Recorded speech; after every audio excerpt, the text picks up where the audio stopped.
Most truck drivers leave behind worn-out tires, faded road maps, and millions of miles. But one driver left behind something far more valuable, an old logbook filled with stories no one was ever meant to read. On a rainy night in western Nebraska, I opened its weathered leather cover. By the time I reached the first page, I realized I wasn't just reading about the highway anymore. I was traveling through it. Rain had been falling since late afternoon. Not a heavy storm, just the kind of steady rain that settles over the interstate for hours, turning the asphalt into a ribbon of shimmering reflections beneath rows of amber streetlights. It had already been a long day behind the wheel. The trailer wasn't particularly heavy. The roads weren't especially difficult. Yet something about the weather made every mile feel slower, calmer, almost dreamlike. Around 9 that evening, I decided to stop earlier than planned. There was an old truck stop just off Interstate 80 that I hadn't visited before. Its sign stood beside the highway, glowing softly through the rain. Several letters in the neon had stopped working years ago. Even so, it felt welcoming. The parking lot held only a handful of trucks. Most of them were older models. A long-nosed Peterbilt parked near the fuel island, an aging Freightliner with faded blue paint, a white Kenworth whose chrome reflected every drop of rain beneath the overhead lights. I backed into an empty space near the diner. For a few moments I stayed inside the cab, listening to the rain tapping gently against the windshield. The heater hummed quietly. The dashboard glowed with its familiar green lights. Outside, another truck rolled slowly across the lot before shutting down for the night. Truck stops have a different feeling after dark. During the day they're busy. People come and go. Fuel pumps never seem to rest. But late at night, everything slows down. Drivers speak more softly. Coffee tastes warmer. Even the air seems quieter. I pulled on my jacket and walked through the rain toward the diner. A small bell above the door announced my arrival. Inside, the room was filled with warm yellow light and the comforting smell of fresh coffee and homemade pie. Country music played quietly from an old radio behind the counter. Only 4 booths were occupied. 2 older truck drivers sat near the window discussing weather farther west. A young couple shared a late dinner after what looked like a long road trip. In the corner, an elderly man quietly read yesterday's newspaper while finishing a bowl of soup. The waitress greeted me with the kind of smile that makes a place feel familiar even on your very first visit. She poured a fresh cup of coffee before I even had a chance to ask. I chose a booth near the front window. From there I could see the parking lot. Raindrops rolled across the glass, gently blurring the shapes of the trucks outside. Amber marker lights glowed like tiny lanterns through the mist. For a while, I simply watched the rain. There was something comforting about not being in a hurry. No schedule demanding another 100 miles. No traffic. No rushing toward tomorrow. Just one quiet evening somewhere between destinations. As I reached for another sip of coffee, I noticed something sitting on a small wooden shelf beside the window. It looked out of place. An old leather-bound book. Dark brown. The corners were worn smooth from years of handling. Its cover carried small cracks that only time can create. Curiosity eventually got the better of me. I walked over and picked it up carefully. It was heavier than I expected. The leather felt dry but sturdy beneath my fingers.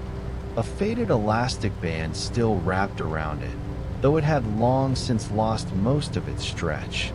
There were no decorations. No title, no name, only years of wear.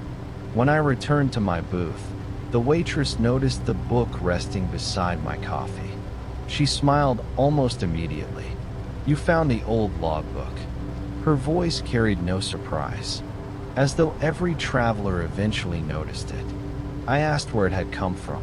She leaned lightly against the counter for a moment before answering.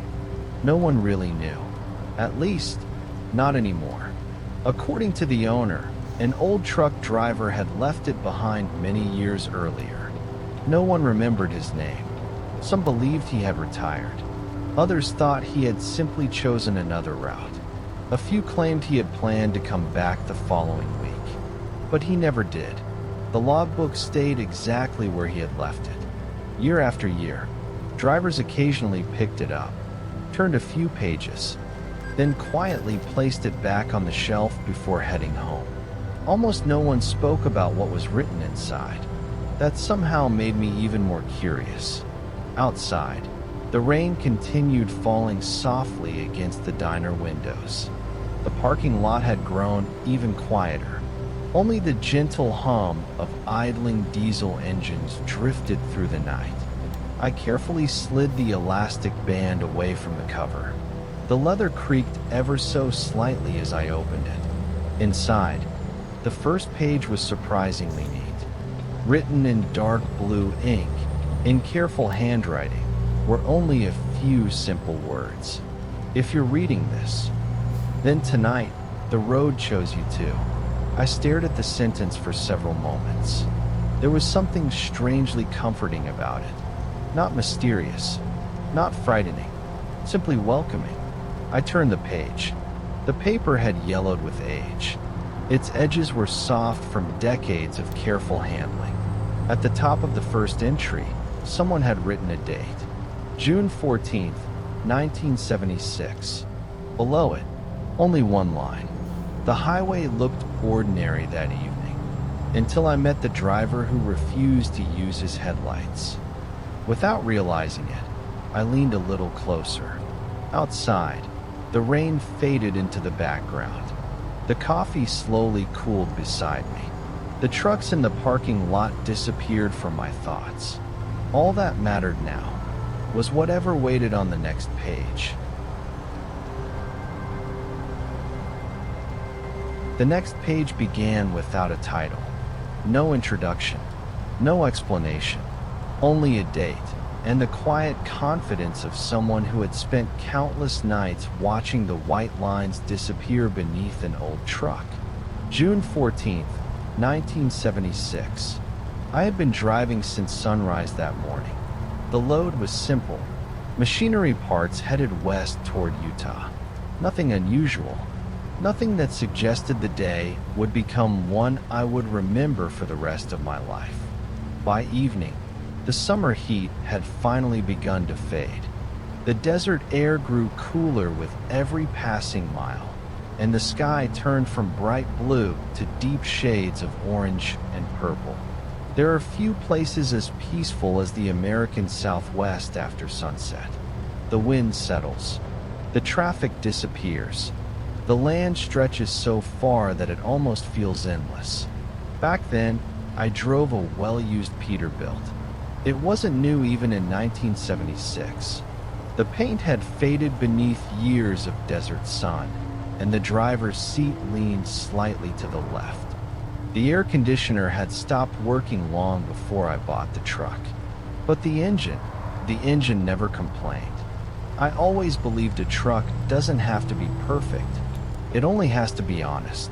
An honest truck tells you when it's tired. It tells you when something needs attention. If you listen carefully, it rarely surprises you. The highway was nearly empty that night. Every 20 minutes or so another truck passed in the opposite direction. Most drivers gave a quick flash of their headlights. I answered with a small wave that they could never see. Old habits don't need an audience. As darkness settled over Arizona, the stars slowly appeared, one by one, then hundreds, then thousands. Out there, far from cities, the night sky seemed larger than the earth itself. I lowered the driver's window for a while. Warm desert air drifted into the cab. It carried the faint scent of sagebrush and dry earth that had been warming beneath the afternoon sun. Even after all these years, I can still remember that smell. Around 9 o'clock, I stopped at a small fuel station that no longer exists today. It had only 2 pumps, a tiny office, and an old ice machine that rattled louder than the diesel engines outside. The owner greeted every driver as though they were an old friend. He remembered names, truck numbers, even favorite brands of coffee. Places like that were common once. Today, they're becoming harder to find. I filled both fuel tanks, checked the oil, walked slowly around the Peterbilt. Old habits. Even then, the owner handed me a fresh cup of coffee before I climbed back into the cab. When I reached for my wallet, he simply smiled. Next time, that was all he said. I thanked him and promised I'd stop again on my way east. I honestly believed I would. Life on the highway has a way of changing plans before you realize they're changing. The road beyond the station became even quieter. The moon had not yet risen. Only my headlights carved a narrow path through the darkness. The white centerline rolled steadily beneath the hood, mile after mile. Driving at night teaches you to notice small things. A distant porch light, the outline of a lonely windmill, a coyote standing motionless beside a fence. Most people would never remember moments like those. Truck drivers collect them without even trying. Nearly an hour passed before I saw another vehicle. At first, it looked like an ordinary pair of headlights far ahead. Nothing unusual, just another truck heading east. But as the distance slowly closed, something felt different. The lights never changed. They never dipped over hills. They never reflected quite the way headlights usually do. I eased off the throttle slightly, not because I felt nervous, because experience teaches you to pay attention whenever something doesn't quite make sense. The other truck continued toward me, slowly, steadily, almost peacefully. Then, for just a moment, its headlights disappeared completely. The highway ahead became perfectly dark. Only the stars remained. A second later, the lights returned, exactly where they had been before. I frowned slightly. Perhaps the truck had passed through a shallow dip in the road. Perhaps a small rise had hidden the beams for a moment. The desert often plays gentle tricks with distance. Still, something about it stayed with me.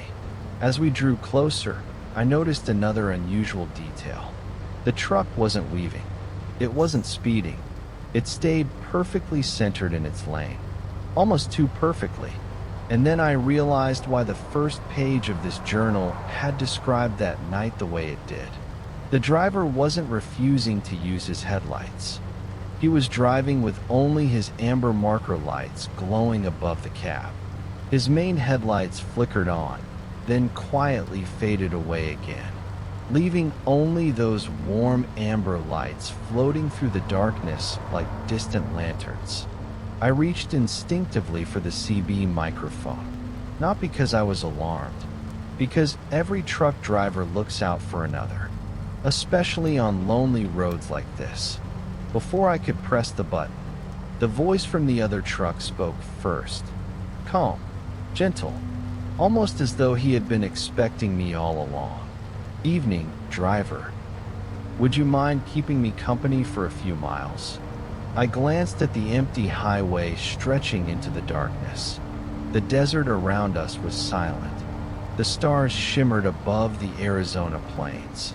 And somehow, I had a feeling this would become one of those nights I would remember for the rest of my life.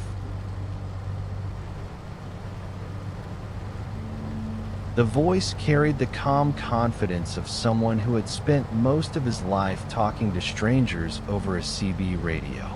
There was no urgency, no fear, just the steady tone of a man who had learned long ago that lonely roads become easier when someone else is out there listening.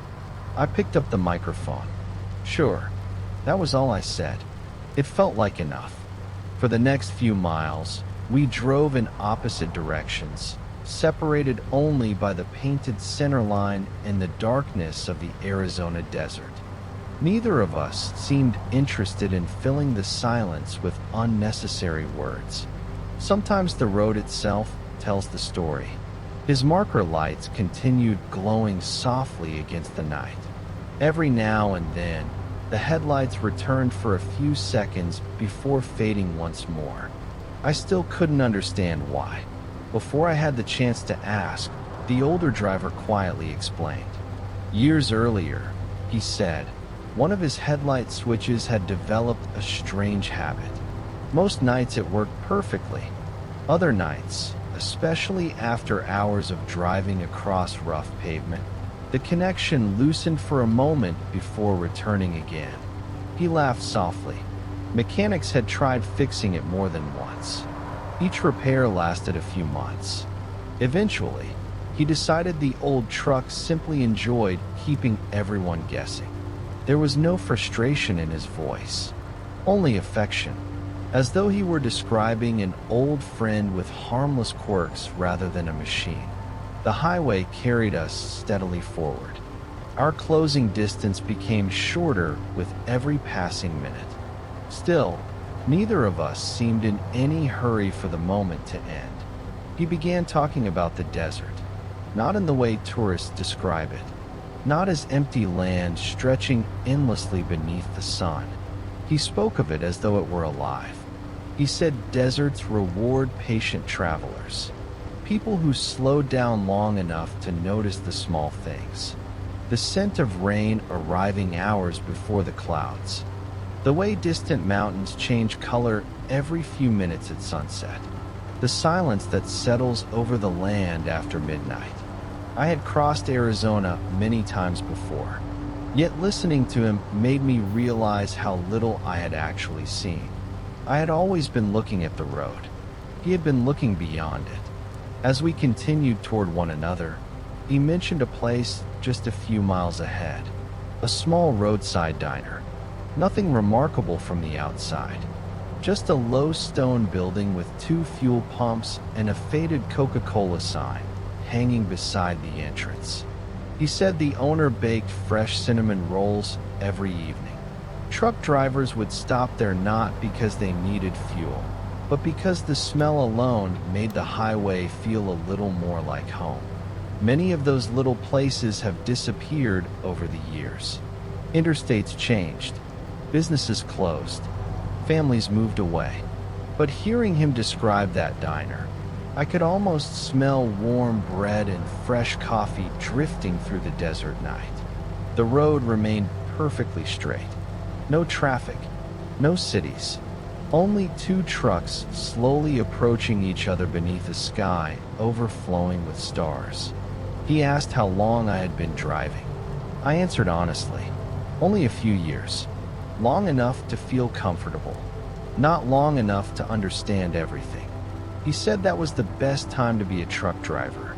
Still curious, still noticing new things, still believing every highway held another story waiting somewhere beyond the next hill. His words reminded me of something my father used to say. The day you think you've learned everything is the day you stop learning altogether. The distance between us had become less than a mile now. For the first time, I could clearly see his truck.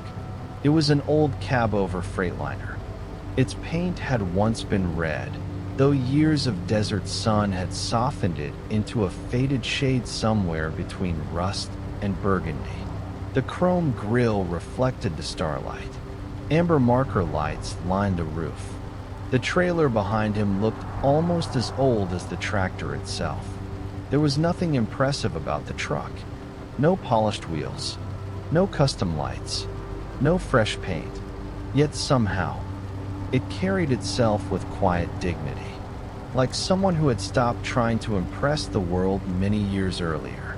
As our trucks finally passed one another, both of us raised a hand from the steering wheel. A gesture so small that most people would never notice it.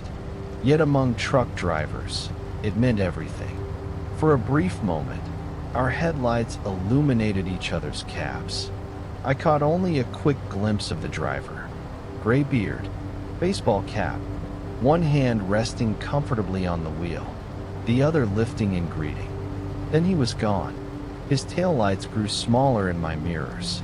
The amber markers became tiny points of orange against the darkness. Finally, they disappeared completely. I thought that would be the end of our conversation. Instead, the CB crackled one last time.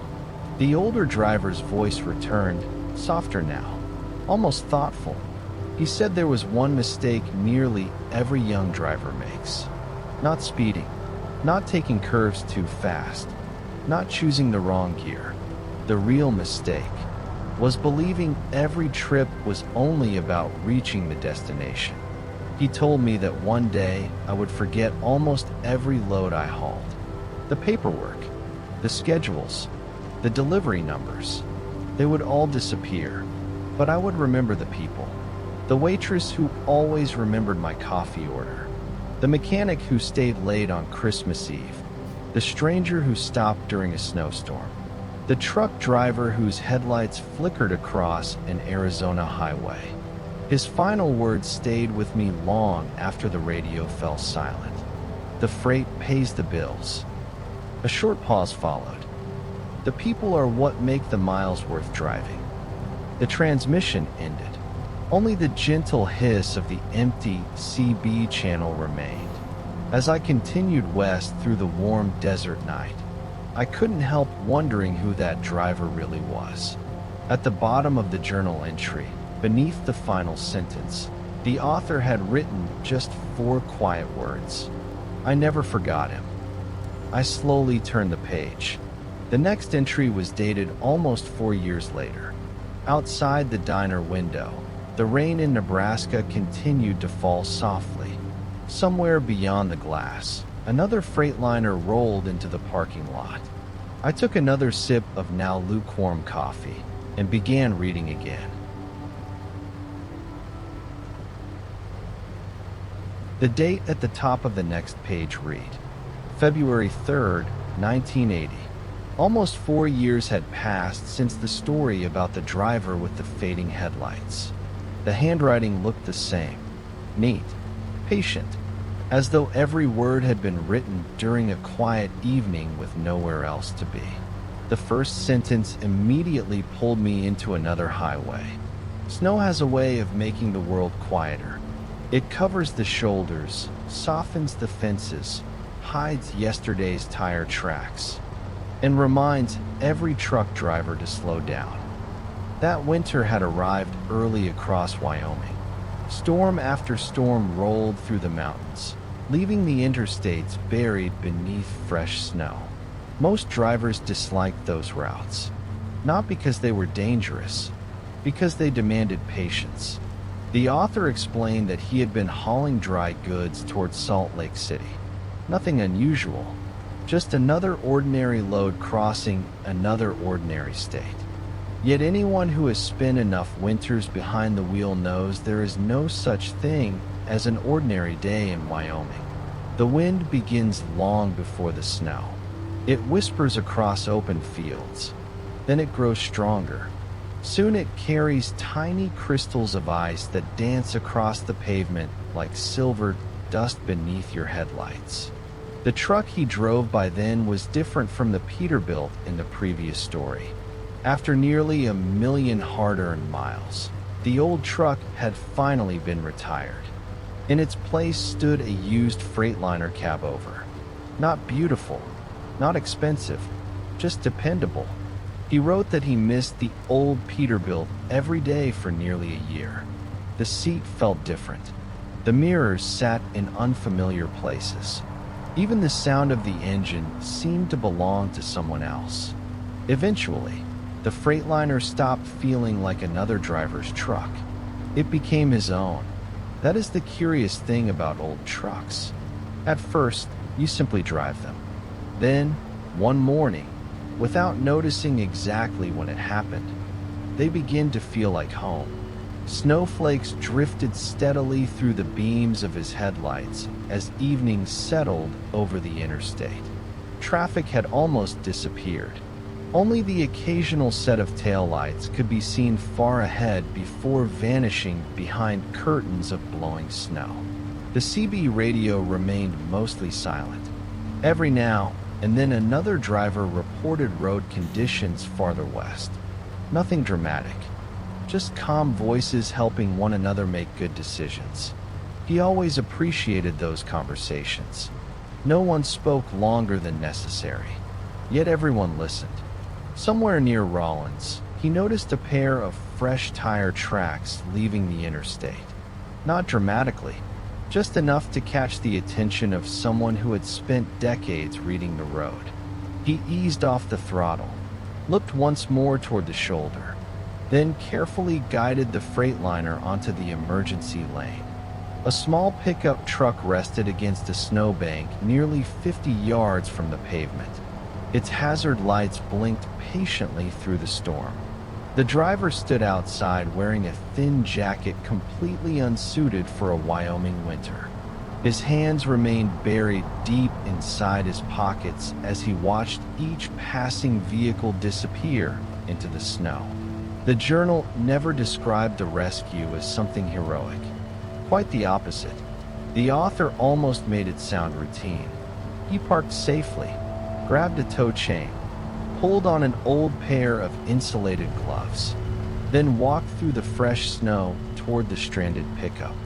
The young man couldn't have been much older than 20. He had recently started working on a ranch nearby.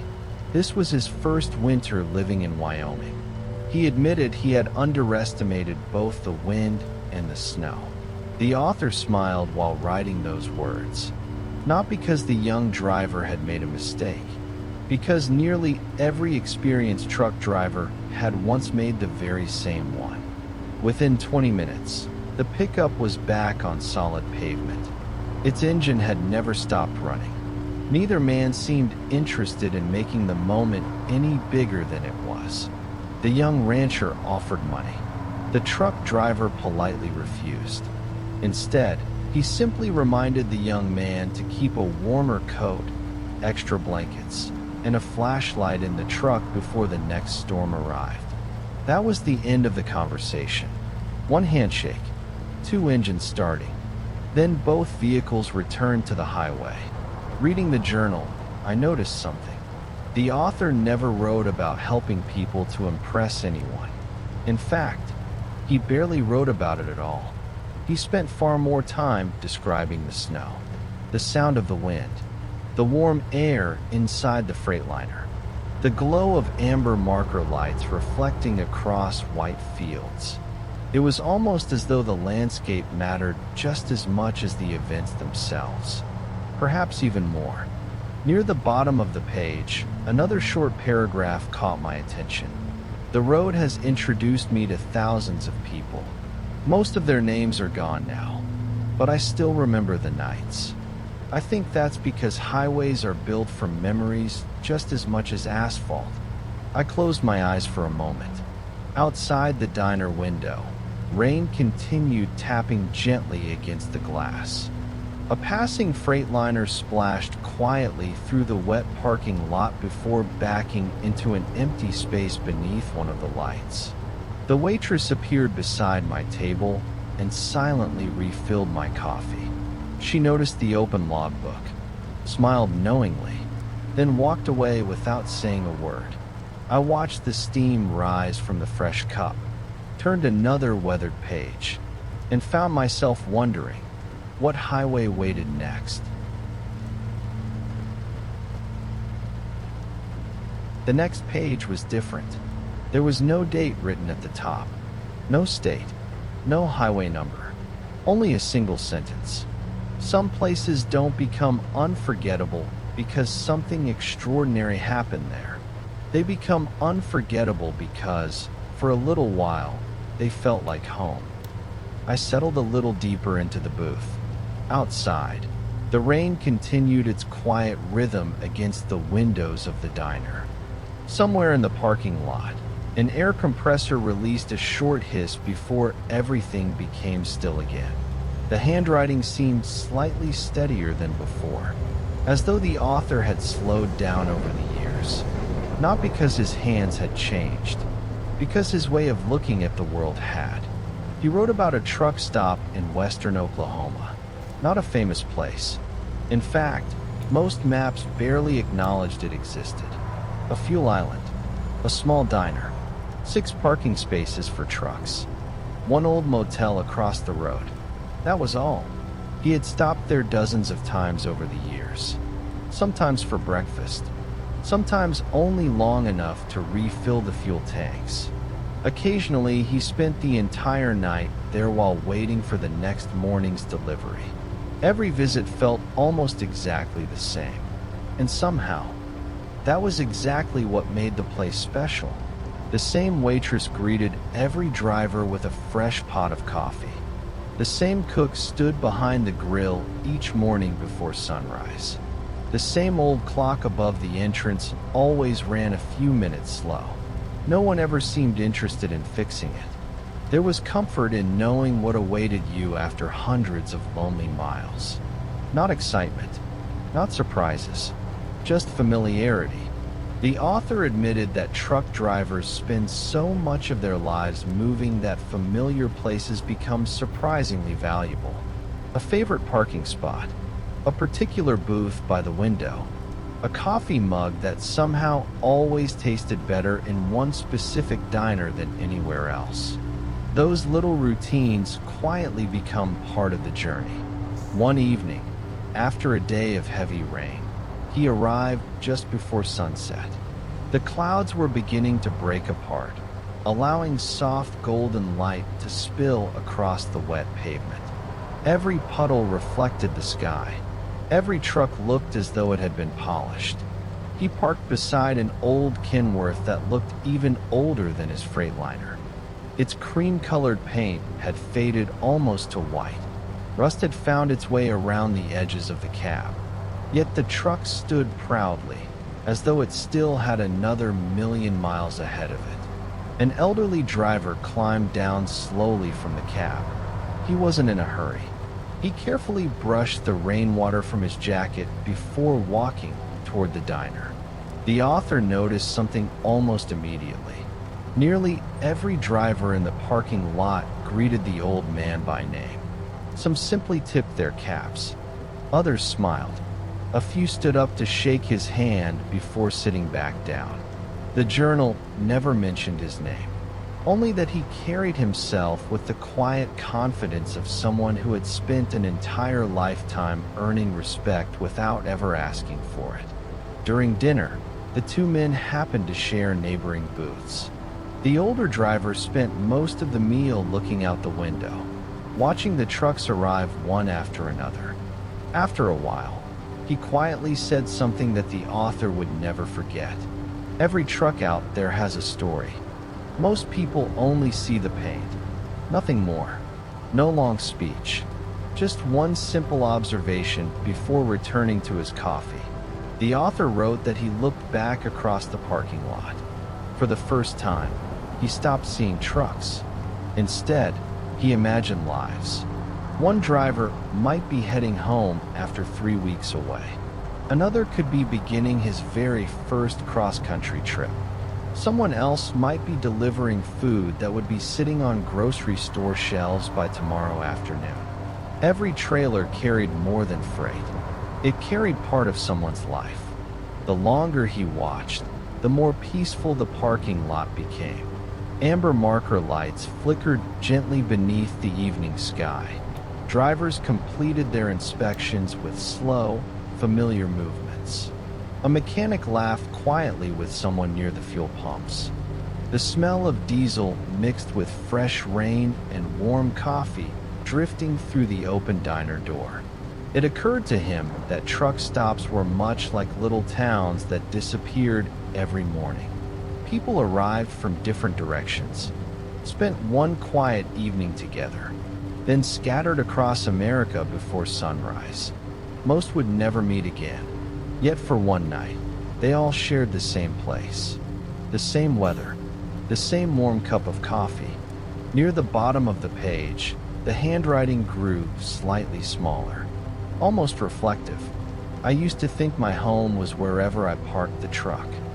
Now I think home is any place where someone is happy to see you arrive. I read this sentence twice before turning the page. It reminded me of Uncle Bob, of old diners, of snow-covered truck stops, of countless strangers who somehow never felt like strangers for very long. The rain outside had finally begun to ease. A few stars appeared through the clearing Nebraska sky. The parking lot reflected the amber lights like polished glass. I looked toward the final pages of the old logbook. There weren't many left. Whatever story waited there, I had the feeling it would stay with me long after I closed the cover. For a few moments, I simply looked at the final pages. The leather cover rested quietly beside my coffee, worn smooth by hands that had held it long before mine. Outside, the rain had almost stopped. Only an occasional drop slid down the diner window, catching the glow of the parking lot lights. The last entry was shorter than the others. There was no highway number, no destination, no description of the freight, just another date. October 18th, 1994. The handwriting looked a little slower now. Not weaker, just more deliberate, as though the writer had learned that some thoughts deserve a little more time. The first sentence was simple. Tonight, I realized I've spent most of my life watching the world through a windshield, and I wouldn't change a single mile. The story began before sunrise. The driver had left a small town in Missouri with an empty trailer. No dispatch was waiting. No deadline pressed against the clock. He was simply heading home after another delivery. It was one of those rare mornings when the road belonged almost entirely to him. A light mist rested over the fields. The first rays of sunlight painted the horizon with soft shades of gold and blue. Telephone poles slipped quietly past the windows. Everything felt peaceful. He wrote that empty trailers always sounded different. The truck felt lighter. The engine seemed more relaxed. Even the ride carried a different rhythm. After thousands of trips, he could tell whether the trailer was loaded simply by the sound of the tires rolling across the pavement. He smiled while writing that thought. The kind of smile only years of experience can create. About an hour later, he pulled into a scenic overlook he had visited many times before. It wasn't famous. Most travelers drove past without noticing it. There were no souvenir shops, no crowded parking lots, only a wooden fence overlooking a wide river valley. He parked the Freightliner beneath a tall cottonwood tree, switched off the engine. For the first time that morning, there was complete silence. Truck drivers grow accustomed to engine noise. After enough years, the gentle rumble becomes almost comforting. When it disappears, the quiet feels surprisingly deep. He stepped outside carrying nothing more than a cup of coffee. The autumn air was cool. A few yellow leaves drifted lazily across the overlook.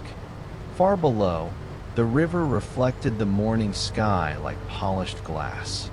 He remained there for nearly half an hour, doing nothing, watching the sunlight slowly spread across the valley, listening to birds waking somewhere in the trees behind him, feeling the breeze move gently through the grass.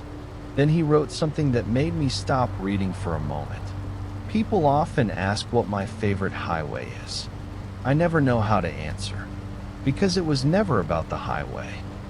It was always about the mornings, the quiet truck stops, the coffee shared with strangers, the snowstorms that became stories, and the people who slowly became friends. I read those lines again. They somehow gathered every previous story into one simple truth. The trucks mattered, the roads mattered, but neither would have meant very much without the people along the way. Near the bottom of the page, the handwriting became smaller. There was only one final memory. He described passing a young Freightliner late that afternoon. The driver looked nervous. Both hands gripped the steering wheel tightly. The truck drifted ever so slightly whenever the wind across the highway. The older driver eased off the throttle, allowed the younger truck to settle in behind him. Together they continued across the open plains for nearly 50 miles. No conversation, no instructions, only two trucks sharing the same road beneath a wide American sky. Eventually, the younger driver flashed his headlights once before taking the next exit. The older man answered with a small wave. Then both continued toward different destinations. Maybe, the journal read, someone once did the same thing for me. There were no more stories after that. Only one final paragraph written carefully across the bottom of the last page. If this old logbook ever finds another truck driver, I hope it reminds you to slow down once in a while. Watch the sunrise. Help someone if you can. Drink the coffee while it's still hot. And remember, the loads will all be forgotten. The miles will eventually blur together. But kindness always finds another road. I closed the logbook gently. For a long moment, I simply rested my hand on the weathered leather cover. The diner had become almost silent. One waitress wiped down the empty counter. The cook turned off the lights above the grill. Outside, the clouds were finally beginning to break apart. A Freightliner eased out of its parking space. Its amber marker lights reflected across the wet asphalt before it disappeared onto Interstate 80. Then another truck followed, and another, each carrying its own destination, its own story, its own memories waiting somewhere beyond the next horizon. I stood, carried the old logbook back to the small wooden shelf beside the window, and placed it exactly where I had found it. For just a moment, my hand remained on the cover. It felt right to leave it there, waiting patiently for the next driver who might one day notice it. The waitress smiled as I walked toward the door. She didn't ask whether I had enjoyed the stories. Somehow, she already knew. Cool night air greeted me as I stepped back into the parking lot. The rain had ended completely. Above me, hundreds of stars filled the Nebraska sky. The air smelled of damp pavement, diesel engines, and fresh autumn earth. I climbed into my truck. The engine came to life with its familiar low rumble. The dashboard glowed softly in the darkness. For a few moments, I simply sat there, listening. Then I looked once toward the diner. Its warm lights shone quietly against the night, just as they had for countless travelers before me. I smiled, shifted into gear, and rolled slowly back toward the interstate. As the highway stretched into the darkness ahead, I couldn't help feeling that I had left with something far more valuable than another story. Not advice, not answers, just a quiet reminder that somewhere on every road, every mile, and every peaceful night drive, there is always another story waiting to be written. That's where my story ends tonight. If you'd like to hear more from the road, hit subscribe and rest easy, my friend.